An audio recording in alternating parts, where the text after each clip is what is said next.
mensahe nga ipaabot gikan kabatang Berdugo.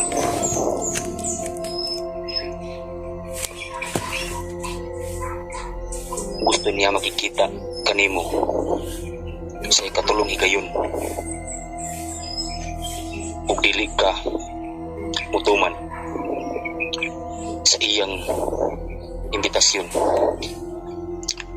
Adunay mahitabo ni ining payag ni Kaerne. Kinsa man ang Kaerne?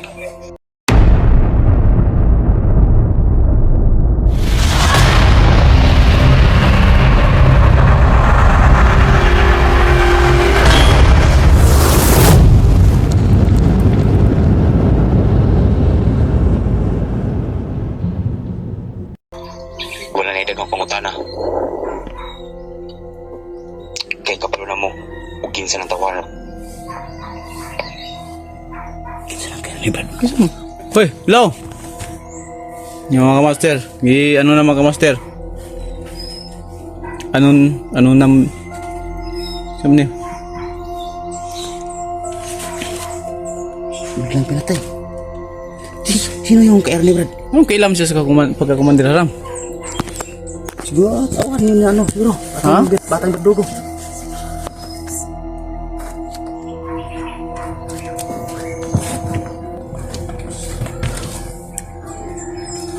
So yun mga master, may biglang tumawag kang misteryosyong tao. Tsaka kumandir haram yung sinabi niya na gusto daw makikita sa akin si Batang Berdugo sa ikatlong pagkakataon. Bakit kaya gusto makipagkita ni Batang Berdugo sa akin, Brad? Kasi pag hindi daw ako pumunta ng susunugin daw niya yung bahay ni yun? Kaerne? Kaerne daw. Sino yung Sino Kaerne? yung Kaerne? Sabi niya, kilala daw natin. So yung mga master na nalilito na po kami. Sino kayong tumawag? Brad, silo aja ko, Brad, na Ano nga magpapaselo, Brad? mabalik ko, Brad, sa bukid kung asa na to nakitaan si Sarge.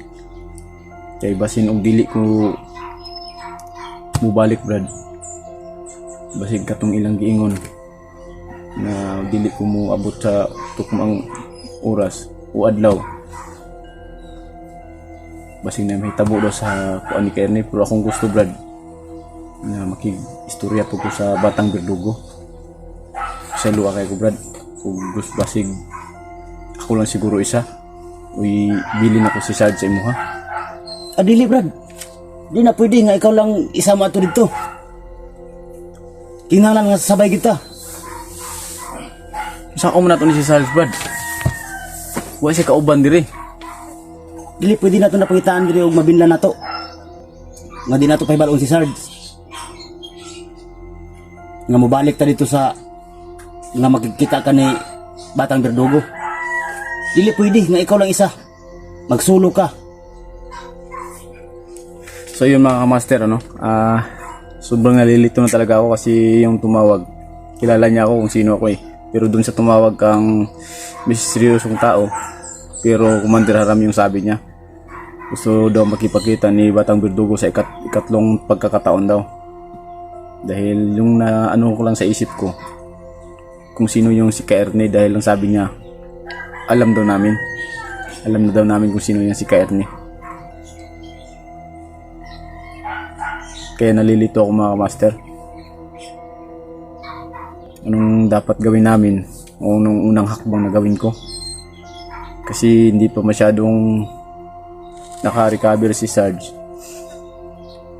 Saka hindi naman pwede pong isabahala ko na lang yung tawag na yun dahil ako yung hinahanap. At saka si Batang Berdugo daw yung nag-utos sa kanya.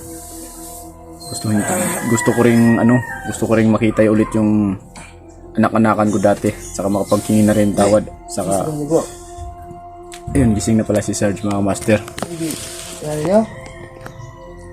Ala, nalami kuan. Nalami ngita mi kuan. Ngita mi og kuno na to niya na panihapon. Panihapon. Noon na mi ba? Say atong makuha ni panihapon ani.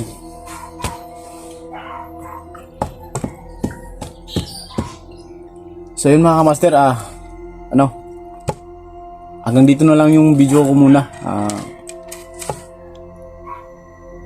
May anuin lang po ako, may asikasuhin lang po ako at saka maraming salamat nga po pala sa mga sulit natin at pasensya sa sa naging tong video na to ending dahil hindi rin namin nakalain na ganito dahil masaya kaming kumakain kahit mais lang yung tanghalian namin.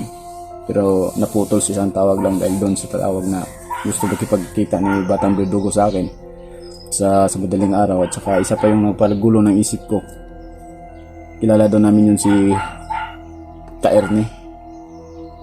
Kaya napatanong kami doon sa pagtawag nung sino yun. Sino ba yung Ka-Ernie? Sinabihan niya kami na huwag lang daw kami masyadong maraming tanong.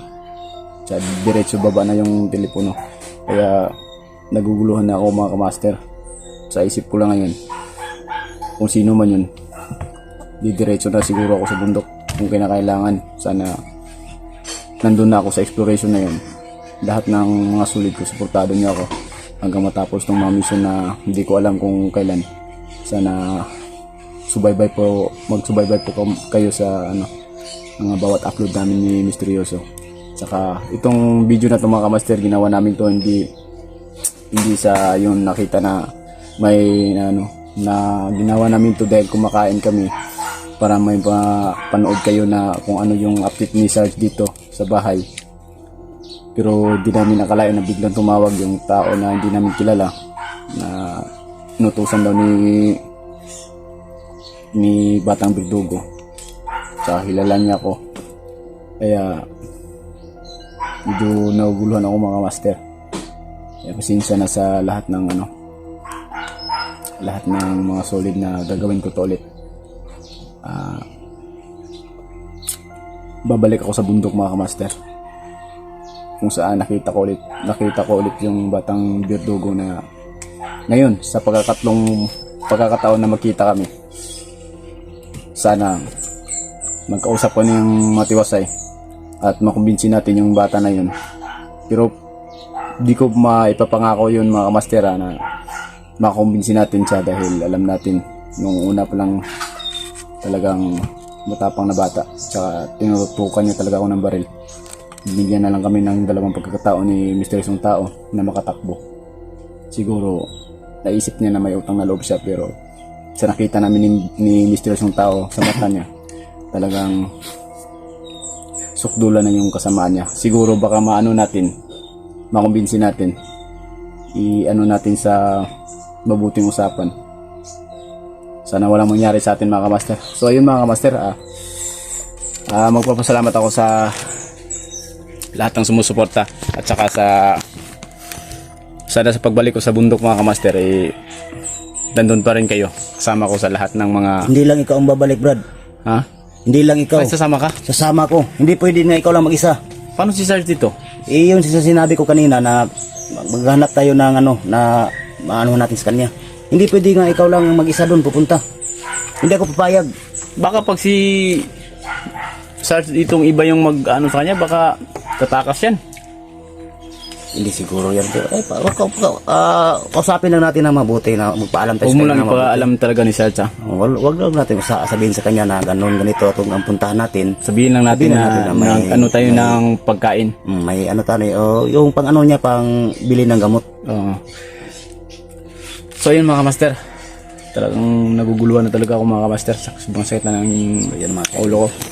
Kaya hanggang dito lang po sana yung video po namin sana sa bawat araw na nagpapasalamat ako sa inyo mga kaidol na palaging pinaglaban natin nandun pa rin kayo.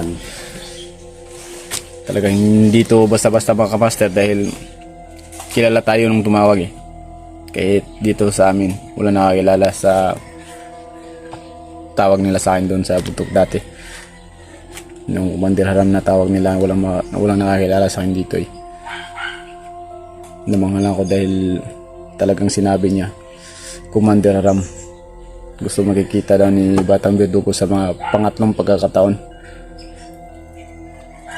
Kaya sorry mga kamaster, kailangan kong gawin to na bumalik ulit sa bundok. So yun mga kamaster, siguro pangalawa babalik na siguro ako. Kaya malalaman nyo rin naman yan eh. Then makikita nyo mga kaganapan ko dun habang nandun ako sa bundok. Sana pagdasal po natin na kung ano man yung kalagayan ko na